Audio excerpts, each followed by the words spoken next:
जिल्ह्यासाठी आपल्या प्रार्थनेमध्ये आठवण करत असताना खरोखर प्रभू महाराष्ट्राच्या विविध जिल्ह्यासाठी ज्या प्रकारे आपल्या केले गेलेल्या प्रार्थना प्रभू या दिवसामध्ये आशीर्वादित करत आहे आणि आम्हाला विश्वास आहे आमचा देव हा जिवंत देव आहे. कदाचित आम्ही संख्येने कमी असो, कदाचित आम्ही त्या धार्मिकतेमध्ये नसो, परंतु आमचा देव अख्खी सृष्टीचा निर्माण करता आहे. त्यामुळे आमच्या लहान लीन आणि कमकुवतीच्या प्रार्थना देखील जिवंत परमेश्वर ऐकतच नाही तर त्याद्वारे अद्भुत कार्य करतो. आणि त्यासाठी परत एक बार आपण या ऑडिओ कॉन्फरन्ससाठी प्रभूला धन्यवाद देऊया, कारण की निरंतर 5 वर्षापासून या ज्या साध्या फोनवर अनेक लोकांना कनेक्ट करून ख्रिस्ताची वार्ता त्याचप्रमाणे प्रार्थनेचा उत्सव अनेकांचं घेत आहे आणि अनेकांना प्रार्थनेमध्ये उचलत आहे. ऑगस्ट महिन्याचा आज पहिला दिवस आहे आणि प्रभूमध्ये सर्वांना नवीन महिन्याच्या खूप खूप शुभेच्छा. प्रभू तुम्हाला सर्वांना विपुल आशीर्वाद देऊ, कारण की प्रभू या दिवसामध्ये अद्भुतरित्या या नवीन महिन्यामध्ये विपुल आशीर्वाद तुम्हाला आम्हाला देणार आहे. आणि त्यासाठी आपल्या प्रार्थना आणि आम्हासाठी सर्वांसाठी केले गेलेले आपल्या प्रार्थनेच्या पाठबळाबद्दल आभार मानतो. आजचा जो विषय आहे त्याकडे आज आपण जेव्हा जात आहोत तेव्हा ह्या गोष्टीकडे आपण लक्ष पुनर आहोत की खरोखर आमच्या जीवनामध्ये घटित होणाऱ्या लहान लहान गोष्टी ज्याला आपण छोट्या गोष्टी म्हणतो ते देखील अनेकदा आमचं आत्मिक जीवन इतकंच नव्हे तर आमचं शारीरिक जीवन हे काय करतं पूर्णपणे उद्ध्वस्त करतं, नष्ट करतं.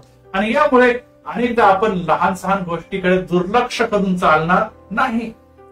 आणि ही बाब आपण लक्षात घेणं अतिशय महत्वाचं आहे.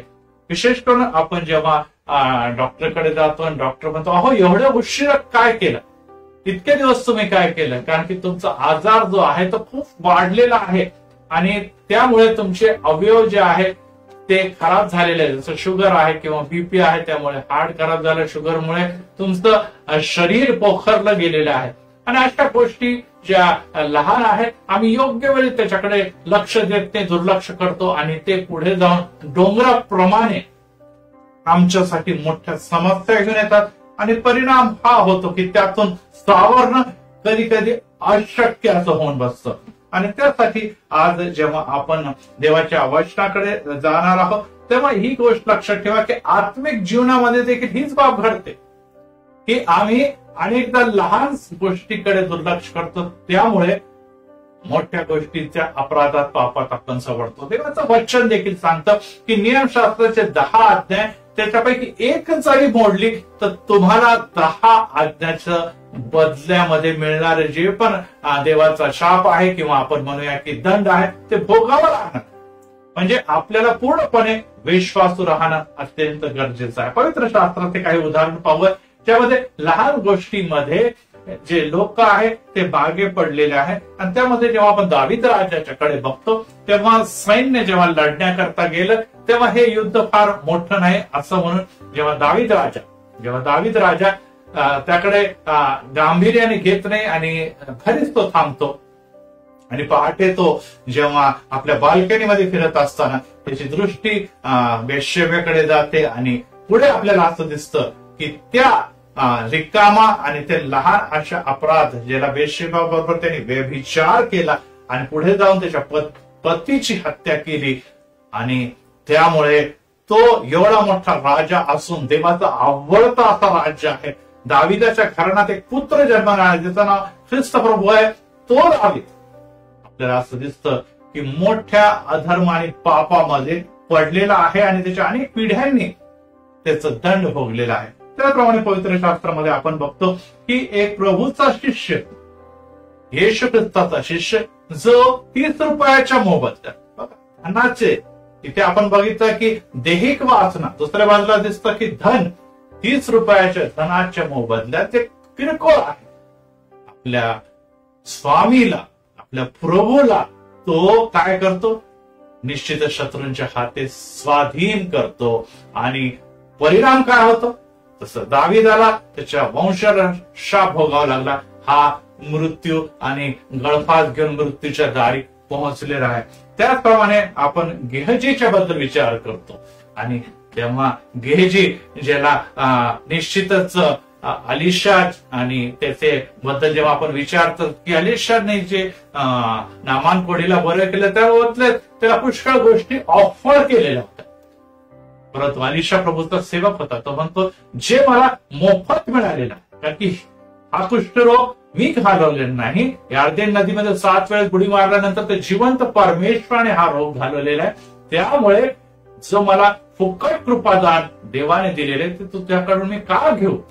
परंतु त्याचा सेवक गेहजी पुढे जाऊन काही वस्त्रांसाठी, काही धनासाठी आपली जे संदेष्टा होती त्याची प्रतिष्ठा पणात लावतो. आणि घडतं काय, आपल्याला असं दिसतं की त्याच्यावर जो कुष्ठरोग आहे किंवा कोड आहे, जो दामानखोडीमधून निघाला, तो त्याच्यामध्ये प्रवेश करतो. प्रियांनो, या गोष्टीवरून आपल्याला लक्षात ठेवा की आत्मिक जीवन असो, शारीरिक जीवन असो किंवा सामाजिक जीवन असो, अनेकदा आपण लहान लहान सुखांकडे लक्ष देत नाही आणि आपण म्हणतो काय किरकोळ आहे, काही होत नाही ह्याने, आम्ही सहज त्यातून बाहेर निघू.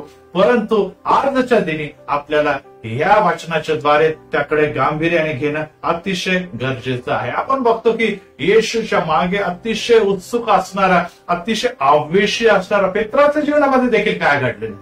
जेव्हा प्रभू येशू ख्रिस्त आपल्या मरणाच्या बद्दल किंवा वधस्तंभावर प्राण अर्पणाच्या बद्दल बोलतो, तर तो म्हणतो की सर्व नाकारती परंतु मी तुला नाकारणार. प्रभू येशू ख्रिस्ताला माहित होतं, तो भूतकाळ पण जाणतो, वर्तमान आणि भविष्य जाणतो. तो निश्चितच त्याला म्हणतो की तू मला नाकारणार आहेस. आणि आपल्याला दिसत नाकारल्यानंतर तो येशूच्या मागे मागे जातो. नाकारला हे गुन्हा झाला पण परंतु येशूच्या मागे मागे जातो. आणि काय घडतं, तिथे येशूचा ट्रायल सुरू असताना तिथे निश्चितच सर्व प्रकारच्या तो दंडाच्या समोर किंवा न्यायस्थानाच्या समोर उभा असताना तो शेकोटीची ऊब घेण्याकरता जेव्हा परकीय लोकांमध्ये बसतो, शत्रूंच्या लोकांमध्ये बसतो, तेव्हा त्या छोट्याशा उभामुळे, ज्याला आपण म्हणतो धर्मनिंदकाच्या बैठकीत बसल्यामुळे, तो 3 वेळेस धर्मनिंदकाच्या बैठकीत बसल्यामुळे तो प्रभूला 3 वेळेस नाकारतो.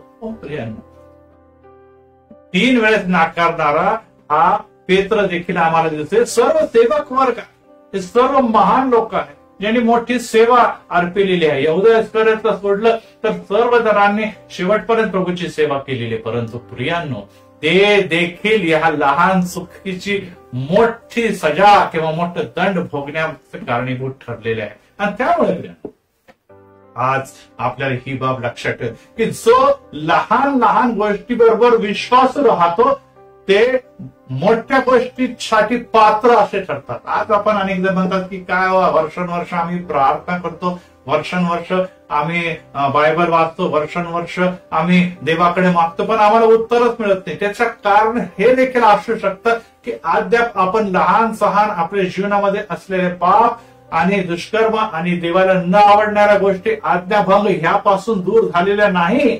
आणि त्यामुळे देवाची ही इच्छा आहे की तुझ्या जीवनामध्ये, आमच्या जीवनामध्ये परिपूर्ण शुद्धता यावी. येशू देखील म्हणतो की शाबास भल्या विश्वासू दासा, तू थोडक्याबद्दल विश्वासू राह, तू आता तुझी नेमणूक मी बहुतांवर करीन. Praise the Lord. थोडक्याबद्दल विश्वासू राहा. जे आहे आमच्याकडे ते विश्वासूपणे आम्हाला पाळायचं आहे आणि ते लहान जरी असलं तरी त्याबद्दल देवाच्या सेवेसाठी, देवाच्या आज्ञा पालनासाठी जो विश्वासू राहतो तो महान कार्य करून जातो. आजच मागील दिवसामध्ये एक मोठा आपण जर बघितलं की स्पेस शटल ज्याच्याद्वारे अंतरिक्षामध्ये प्रवास केला जातो, एस्ट्रॉनॉट त्याच्यामध्ये बसतात आणि त्याची शेवटली ट्रायल चालू होती. उद्याच्या दिनी हे उडणार होतं आणि त्याचे शेवटचा ट्रायल घेत असताना सर्व त्या ज्या स्पेस शटलचं तपासणी केली जात होती आणि त्याची सर्व्हिसिंगचा भाग शेवटला टप्प्यात होता. आणि त्याच वेळेस एक नट उघडला, एक मेकॅनिकने किंवा त्या इंजिनियरने, आणि त्यानंतर त्याच्या मित्राने त्याला म्हटलं चल थोडं आपण कॉफी घेऊया. त्याने म्हटलं आता शेवटला भाग आहे, जाऊ देतो नट, आता मी कॉफी घेतल्यानंतर त्याला मी बसवेल. आणि कॉफी मध्ये मित्रांशी गप्पा मारताना तो विसरून गेला आणि ते लहान नट जे होतं ते टाईट करणं राहून गेलं. दुसऱ्या दिवशी जेव्हा ह्या स्पेस शटलने आकाशात भरारी घेतली, थोड्या वेळेतच ते अग्नीने जळून कोसळलं. लाखो डॉलरचं अमेरिकेचं नुकसान झालं आणि त्याबरोबर त्याच्यामध्ये असलेले एस्ट्रोनॉट देखील मारले गेले. मोठी काही गोष्ट घडली नव्हती. एक स्क्रू होता ज्याला टाईट करण्यात तो विसरला आणि त्याचा परिणाम हा झाला की एक मोठा अपघातच नव्हे तर मोठे नुकसान झाले आणि त्यामध्ये अनेकांचे प्राण गेलेले आहेत. आज आम्हाला गांभीर्याने विचार करायला पाहिजे की आम्ही किती दिवस या लहान लहान लहान गोष्टी याच्याकडे दुर्लक्ष करून अनेकांचा जीव, स्वतःचा आत्मा धोक्यामध्ये घालत आहे. आणि जर आपण घालत आहे तर आज याच क्षणी आपल्याला काही गोष्टींवर विश्वास करणं आणि त्यावर बदल घडणं अतिशय गरजेचं आहे. स्तोत्र संहिता अध्याय 137:8-9 मध्ये असं लिहिलेलं आहे. स्तोत्र 137:8-9 मध्ये की तू आपली बाळके धरून खडकावर आपटील तो धन्य. जो तुझी बाळके. आता आपल्याला बापरे, लहान लेकरांना खडकावर आपटून मारायचं किती म्हणजे क्रूरता आहे यामध्ये. परंतु प्रियांनो, स्तोत्रकर्ता एक विशिष्ट गोष्टीकडे आपल्याला घेऊन जातो आणि ती विशिष्ट गोष्ट ही आहे की व्यक्ती जे लहान सहान चुका करतो, ज्याला लहान बाळके म्हटले, तर योग्य वेळी ख्रिस्त म्हटलेल्या खडकावर आपटून त्यांना तुम्ही संपवलं नाही. ख्रिस्त म्हटलेल्या खडकावर त्याला आपटून तुम्ही संपवलं नाही तर ते तुमचा नाश करणार आहे. ते तुमचा घात करणार आहे. ते तुमच्या कुटुंबियाचा घात करणार, ते तुमचा आत्मिक जीवनाचा घात नाश करणार आहे. आणि यासाठी जेव्हा आपण गीत रत्न याचा 2रा अध्याय आणि 15व्या वचनामध्ये जातो, नीतिसूत्र याचा 2रा अध्याय आणि 15 वचनामध्ये आपण जातो, तेव्हा असं लिहिलेलं आहे की द्राक्षीच्या मळ्यांची नासधूस करणाऱ्या खोकडांना, त्या लहान कोल्ह्यांना आम्हासाठी धरा. खोकडास व लहान कोल्ह्यास आम्हासाठी धरा, असं राजा शर्बन. यामध्ये एक गोष्ट आम्हाला लक्षात येते की आता आपण नाशिकसाठी प्रार्थना केलेली आणि नाशिक कशासाठी प्रसिद्ध आहे? तिकडच्या वाईन यार्डसाठी, द्राक्ष मळ्यांसाठी प्रसिद्ध आहे. आणि या द्राक्ष मळ्या ते जेव्हा द्राक्ष कच्चे असतात, नुकतेच ते फुलायला लागतात, त्यावेळेस जे लहान लहान कोल्हे असतात, ती जी त्याची प्रोटेक्शनची जी जाळी असते त्याच्या छिद्रामधून ते सहज आत प्रवेश करतात. कारण की त्यांना हे द्राक्ष खूप आवडतात आणि त्या द्राक्ष खाण्याकरता हे बारके भुकेले कोल्हे जे आहे त्या जाळीच्या त्या मधून ते सहज आत जाऊ शकतात, कारण की ते आकाराने लहान असतात. परंतु काही दिवस ते त्या द्राक्षाचा सेवन केल्यानंतर त्यांना पुष्कळ तिथे चांगलं आणि आनंदी वातावरण, पोषक वातावरण मिळाल्यानंतर हळूहळू काय होतं, ते लहान बारके कोल्हे जे असतात, खोकडे जे असतात, ते हळूहळू शरीराने आकाराने वाढू लागतात. आणि पुढे काय होतं? पुढे हे होतं की त्यांची बाहेर जायची इच्छा जरी असली तरी त्या जाळीतून ते बाहेर पडू शकत नाही, कारण की आता ते हष्टपुष्ट झालेले आहे. प्रियांनो, तुम्हाला लक्षात येत असेल की अनेकदा छोटे छोटे पाप आमच्या जीवनामध्ये, आमच्या कुटुंबामध्ये, आमच्या घरामध्ये शिरतात आणि आम्ही त्याच्याकडे दुर्लक्ष करतो. परंतु ते पाप आमच्या जीवनामध्ये, आमच्या अंतःकरणामध्ये हे पोषक वातावरण मिळाल्यामुळे सैतानाने पुरवलेल्या सर्व प्रकारच्या पाठिंब्या आणि पापी गोष्टी, पोषक गोष्टीमुळे ते फुगतात, ते वाढतात आणि मग त्यांना घालवणं सोपं राहत नाही. पवित्र शास्त्र देखील आपल्याला माहिती आहे की जेव्हा एक आत्मा किंवा दुष्ट आत्मा एखाद्या व्यक्तीमध्ये शिरतो, ती मोकळी जागावरून त्यामध्ये शिरतो आणि काही दिवस त्याच्यामध्ये राहिल्यानंतर जेव्हा त्याला घालवलं जातं तेव्हा तो काय करतो, सहजासहजी त्या व्यक्तीला सोडत नाही. आणि जेव्हा त्याला घालवलं जातं तेव्हा तो परत जातो आणि साथ त्याच्या समान शक्तिमान आत्म्याने घेऊन येतो आणि परत त्या व्यक्तीची परिस्थिती पहिल्यापेक्षाही गंभीर होते.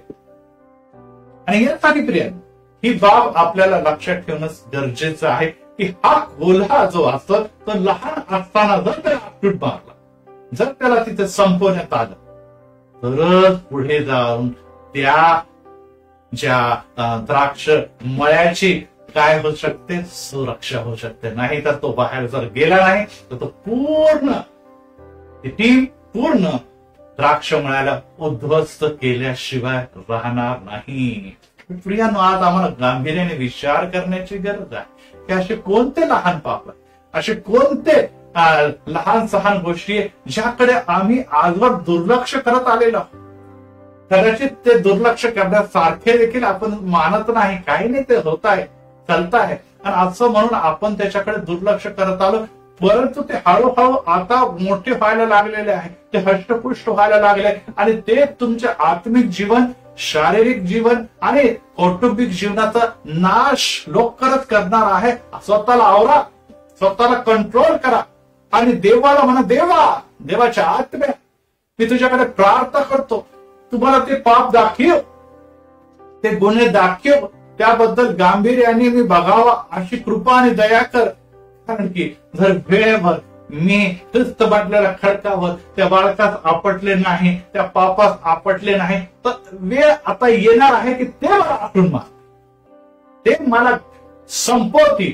आणि यासाठी प्रियांनो, आजच्या दिनी, याच समय आपण त्या लहान पापांच्या बद्दल विचार करणं अतिशय गरजेचं आहे.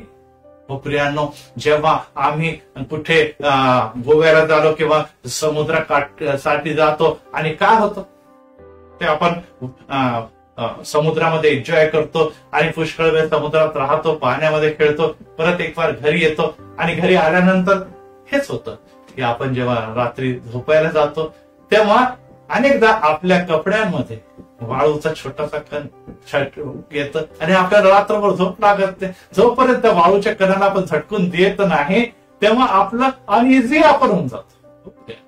वाळूच्या कणा एवढे बारके पाप हे जे तुमच्या आणि माझ्या जीवनामध्ये जर आज शिरलेले आहे, तर देवाची हीच इच्छा आहे की ते तुम्ही घालवा.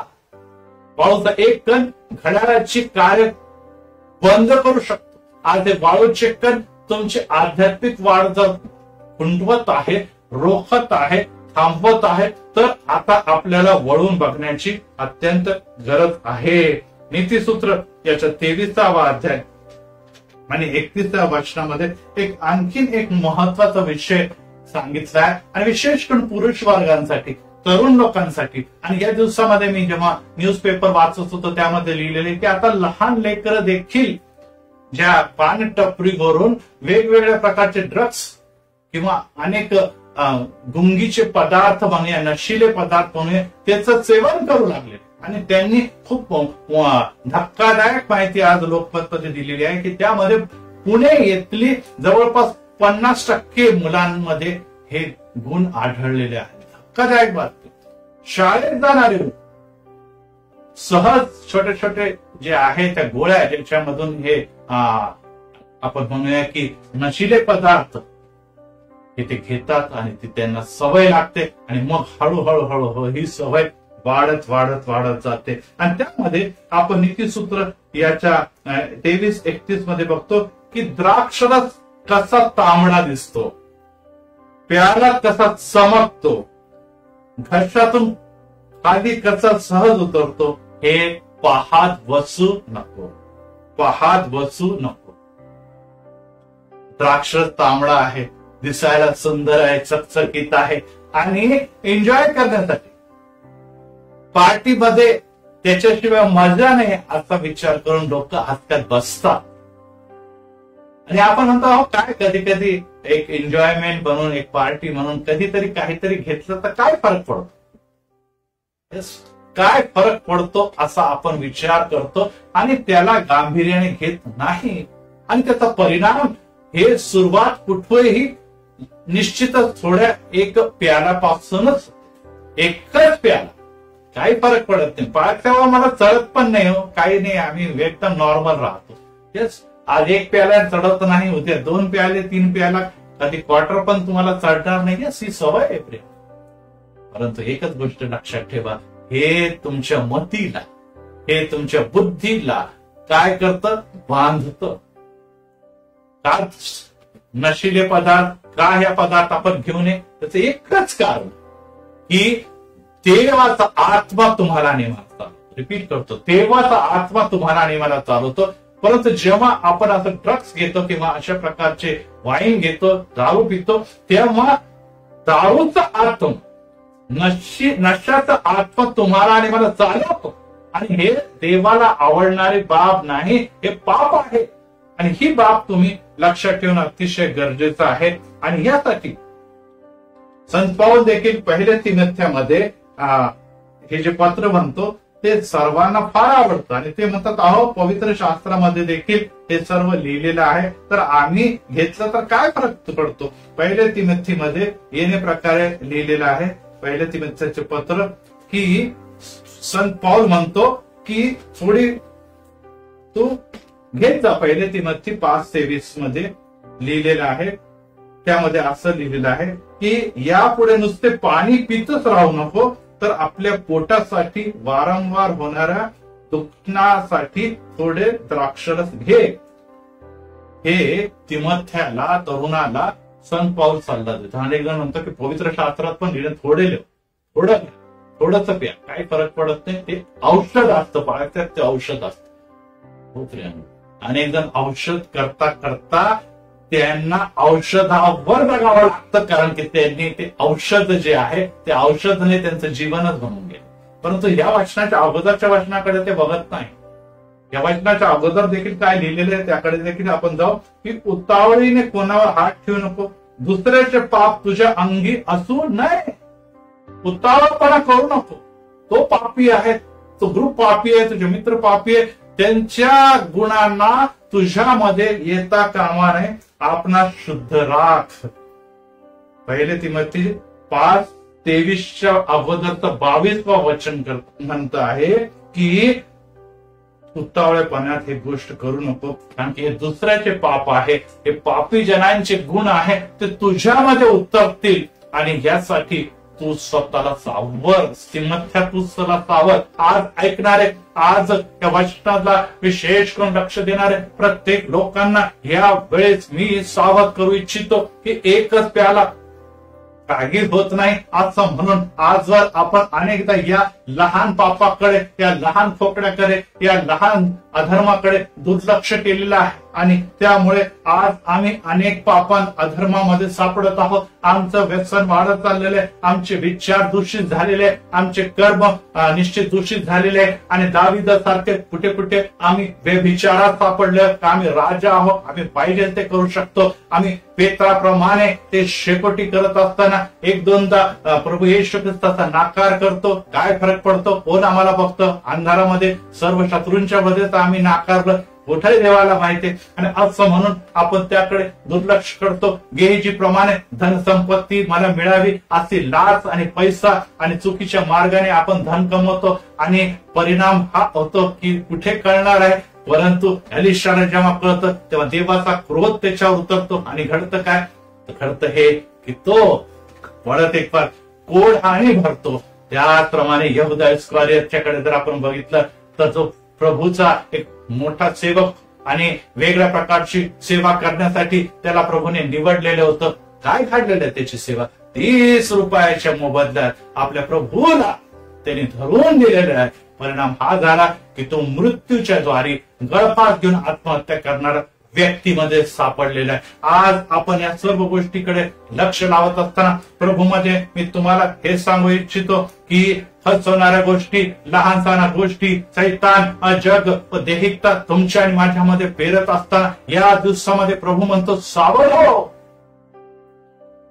परत एक बार फिर योग्य वेळी ख्रिस्त म्हटलेल्या खडकावर त्याला आपटून मार, संपव, नाही तर ते तुला संपवतील, ते तुला घात करतील. आणि यासाठी प्रियांनो, आज जेव्हा आपण देवाकडे बघत असताना, देवाच्या वचनाकडे आपली दृष्टी लावत असताना असे कोणते पाप आहे, ओ प्रभू मला दाखव. आणि आपण म्हणून की आम्हाला कळत नाही, परंतु यस आम्हाला जरी त्या गोष्टीची गांभीर्य नाही, आम्हाला देखील त्या गोष्टीची जाणीव नाही, परंतु प्रभूला विचार की कळत न कळत, लहान पाप आम्हाला कळत नाही परंतु देवाला कळतं, कळत न कळत आम्ही कोणते असे गुन्हे, कोणते असे अपराध केलेले आहे की ज्याचं दंड, ज्याच्यामुळे आमची प्रार्थना ऐकलत नाही, ज्याच्यामुळे ख्रिस्तामध्ये आमच्यामध्ये दुरावा निर्माण झाला, यामुळे आमच्या प्रार्थना ऐकल्या जात नाही. आज आमच्या घरावर संकटावर संकट, संकटावर संकट याची मालिका सुरू आहे. तर प्रभू तुम्हाला आणि मला आत्म्याच्या द्वारे निश्चितच दाखवणार आहे. कदाचित ह्या ज्या गोष्टी मी तुम्हाला सांगितल्या त्यापैकी एखादा पाप असेल किंवा याच्या बाहेरचंही कोणतं पाप असेल, परंतु एकच गोष्ट लक्षात ठेवा, ते तुमच्या शरीराला, ते तुमच्या घराला, तुमच्या आत्मिक जीवनाला पोखरून काढतात. त्याचं उत्तर एकच आहे, जो आपले पाप पदरी घेतो ख्रिस्त विश्वासू व न्यायी आहे, तुमच्या सर्व धर्म आणि पापांची क्षमा करेल.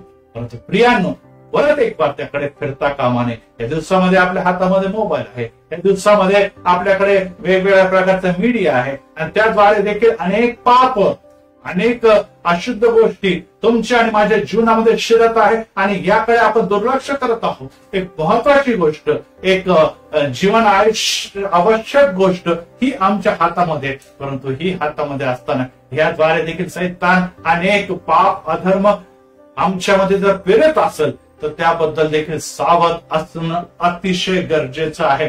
कारण की आज जगाची रिवाज काय आहे, जगाचं रीती काय आहे, ह्याकडे बघू नका.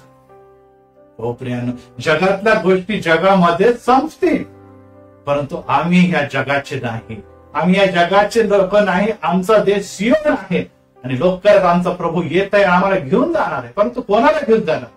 जे येशू मध्ये स्वतःला सावध करून शुद्ध राखतील आणि माणूस म्हणून त्यांच्या जीवनामध्ये जरी चुका असले, वेळोवेळी ते अधर्म आणि पापाचं स्वतःचं आत्मपरीक्षण करून प्रभूकडे येतील आणि म्हणतील, प्रभू मला क्षमा कर, आणि परत एक फार त्याच्याकडे वळणार नाही. असे लोकांच्या बद्दल प्रभू येशू ख्रिस्त परत एक फार म्हणतो, शाबास भल्या विश्वासू असा तू थोडक्याबद्दल विश्वास राहिला. थोडक्या गोष्टी ज्या कदाचित लोक पाप म्हणून स्वीकार करत असतील, परंतु तू त्यामध्ये विश्वासू राहिला. तू म्हणा नाही, ती छोटी बाब पण मला नको, काही देखील माझ्या जीवनात नको, पापाचा एक बिंदू किंवा स्पॉट देखील माझ्या जीवनात नको.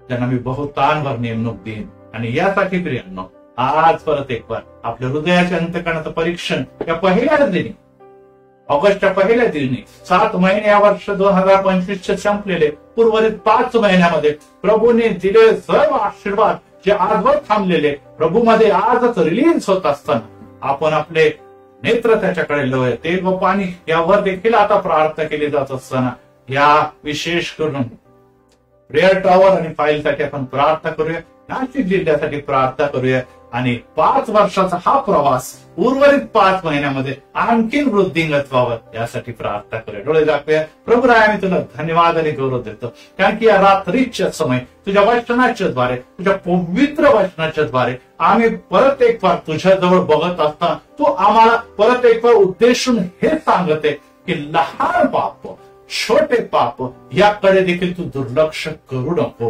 कारण की 10 आज्ञापैकी एक आज्ञा जरी तू मोडली तर सर्व आज्ञाचे मुळे येणारे शाप आणि दंड तुला भोगावे लागतील. प्रभू अनेकदा आम्ही जरी मोठमोठाले पाप करत नसलो, परंतु लहान पाप आमच्या जीवनामध्ये आहे आणि त्यामुळे आम्ही पेत्राप्रमाणे, आम्ही दाविदाप्रमाणे, आम्ही यहुदा इस्करियोतप्रमाणे पित्या आम्ही दोषी, आम्ही गेहजीप्रमाणे दोषी ठरलेलो आहोत. प्रभू येशू मध्ये ते पाप कोणते आहेत ते पाप आम्हाला माहिती आहे. ते पाप गुप्त पाप असतील, परंतु येशू आज आम्ही तुला विनंती करतो की आम्हाला गुप्त पापापासून आवड यासाठी की तुझ्या राज्यामध्ये आम्हाला एक धार्मिक म्हणून, एक विश्वासू म्हणून आमची वाटचाल चालावी. आज त्या आजारपणाबद्दल देखील असंच घडलेले आम्ही प्रार्थना करतो, आम्ही अनेक लोकांच्याकडून प्रार्थना करतो, आम्ही उपवास ठेवून प्रार्थना करतो, आम्ही विश्वास जगून प्रार्थना करतो, परंतु असे कोणते पाप आहे ज्या पापामुळे आमची प्रार्थना तुझपर्यंत पोहोचत नाही? अशा कोणत्या अडखळण आहे ज्यामुळे देवाचे आशीर्वाद तर माझ्या घरापर्यंत आले परंतु माझ्या जीवनापर्यंत येत नाही? प्रभू येशू मध्ये सर्व अडखळण, ते सर्व पाप, ते सर्व दोष येशूच्या रक्तामधून आम्हामधून घालून टाक. तुला बसल्याने फटक्याने आम्हाला आरोग्य प्राप्त होतं. प्रभू येशू आज परत एक बार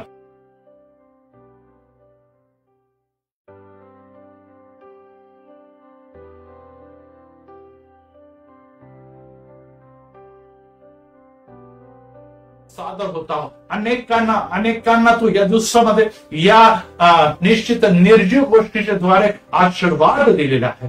कारण की पित्या, जेव्हा आम्ही विश्वासाने प्रार्थना करतो, ओनवून तेल लावून प्रार्थना करतो, तेव्हा ती विश्वासाची प्रार्थना कार्य करण्यास प्रबळ असते. कारण की इथे कार्य मनुष्य नव्हे, विश्वासू नाही, तर पवित्र पित्या हा विश्वास की माझ्या देवासाठी कोणतीही गोष्ट शक्य नाही. लोकांचे पाप, लोकांची अशुद्धता, व्याधी, विकार दूर होतात. आज पित्या व्हायरल इन्फेक्शनमुळे जे बांधित आहे त्यांना तो स्पर्श कर. जे अधर्माने पापासाठी झगडत आहे त्यांना तू मुक्त कर. जे आज तिथे व्यसनामध्ये बाधित आहे त्यांना मुक्त कर. घरामध्ये वाद आहे, भांडण आहे आणि पवित्र परमेश्वर त्यामुळे जे घरामध्ये जे पवित्र अस्थिरतेचं वातावरण ते दूर कर. मुलं दुर्लक्ष करत आहे, इतरत्र हरवलेले आहे आणि त्यांच्यासाठी केल्या गेलेल्या सर्व मात्यांच्या प्रार्थना, पित्ताच्या प्रार्थना येशू आजच यावेळेस तू स्वीकार कर. जे पवित्र पिता हॉस्पिटलमध्ये आहे, जे वेगवेगळ्या ऑपरेशनची वाट बघत आहे, प्रभू येशू मध्ये त्यांना त्या व्याधीपासून पूर्ण मोकळीकता बहाल कर. ओ पवित्र पित्या, तुझ्या रक्ताच्या द्वारे जे आरोग्य बहाल होतं, ज्याला आम्ही यावे राफा म्हणतो, ते यावे राफाचे लाभ तू प्रत्येकाला देऊ कर. त्याचप्रमाणे पवित्र पित्या, पाणीचं सेवन करत असताना, शिडकाव करत असताना सैतानाचे बंधन, हिड्यापिड्याचे प्रकार, जादूटोणी, ब्लॅक मॅजिकचे प्रकार येशू मध्ये त्यांच्या शरीरातून खाली. विशेष करून आम्ही पवित्र पित्या खिल्लारी साहेब आणि पवित्र परमेश्वर प्रार्थना करतो, जे ती सेवा कार्य करत आहे, ती सेवा आशीर्वादित कर. गायकवाड साहेबांची मिनिस्ट्री, जेल मिनिस्ट्री आशीर्वादित कर. नाशिक जिल्ह्याला तू स्पर्श कर. विशेष करून ज्या तरुणासाठी, मुलासाठी प्रार्थना करण्याचं आवाहन केलं होतं, प्रभू येशू मध्ये त्या मुलाचं जीवन तू आपल्या हातामध्ये घे. त्याला यश दे, आशीर्वाद दे आणि त्याची प्रगती, यशात आणि प्रगती तुझ्या कृपे दयाने विपुलतेने होते. धन्यवाद देतो की या रात्रीच्या समय पवित्र पित्या या वचनाच्या द्वारे तू आमची भेट घेतली, आमचे नेत्र उघडले आणि परत एक वार परिपूर्ण शुद्धतेकडे वाटचाल करण्याकरता आम्हाला येशू जवळ घेऊन आणलं. तुझा पवित्र शुद्ध धार्मिकतेचा बाहू आज आमच्या डोक्यावर असताना आम्हाला तू स्पर्श केलेला आहे. प्रभू येशू ख्रिस्तांचा तारणाऱ्या पवित्र आणि गोड नावाने मागतो म्हणून तू ऐक. आमीन, आमीन, आमीन.